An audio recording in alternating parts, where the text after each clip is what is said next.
This is the graphics card AMD doesn't want you to know about. It has 10 gigabytes of GDDR6, 36 compute units, and a game clock of 2200 MHz. It's powered by a single 8-pin and has no display out, so no HDMI and no DisplayPort. But it can compete with Valve's upcoming Steam Machine and the PlayStation 5. We still don't know how much the Steam Machine will cost, but we know how much the PlayStation 5 costs, and it's a ludicrous $600 for the cheapest digital model. We do know what type of performance we can expect from the Steam Machine, and we also know the performance of the PlayStation 5.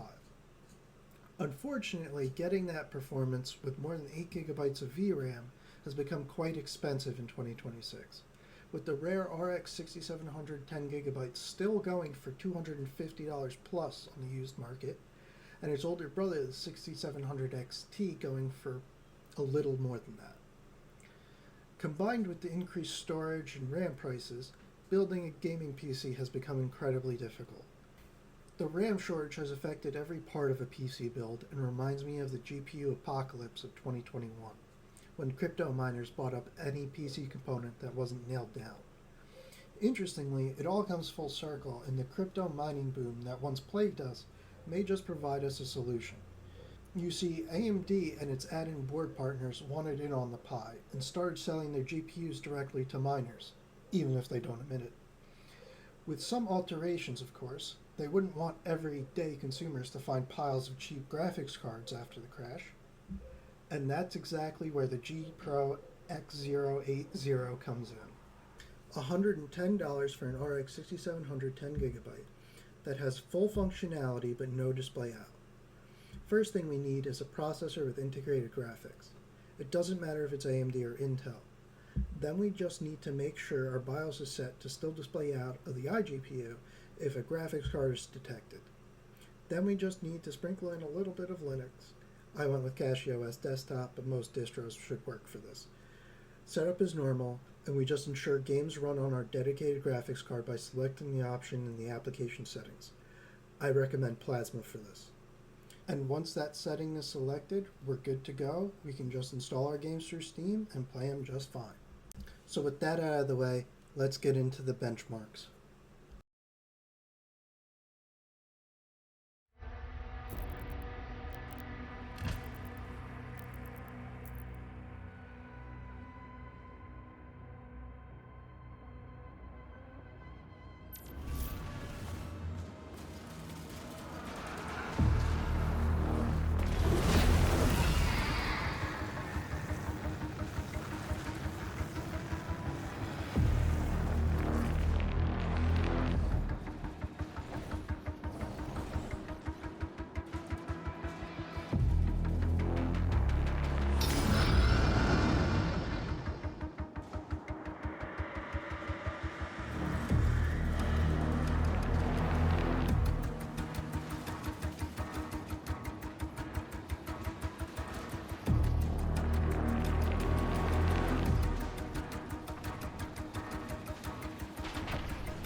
Supervisor has transmitted an alert.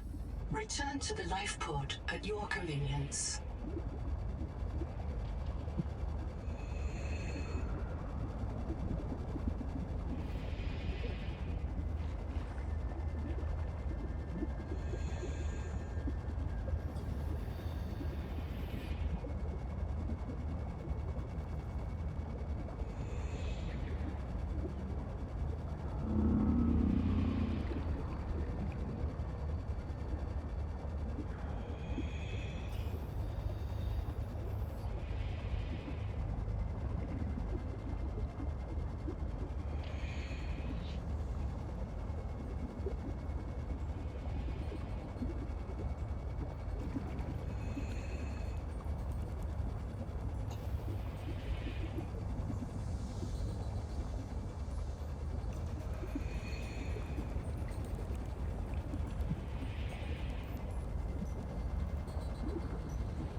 Okay, so to finish up this video, I'm going to go on a little bit of a rant. Now, I want to point out that these recordings were not done during benchmarking. These recordings were done after the benchmarking, and this is just the benchmarking run. Now, I want to point out, and I blew up Mango HUD bigger so that you can see this, the GPU usage and CPU usage. This is 4K high settings FSR3 performance.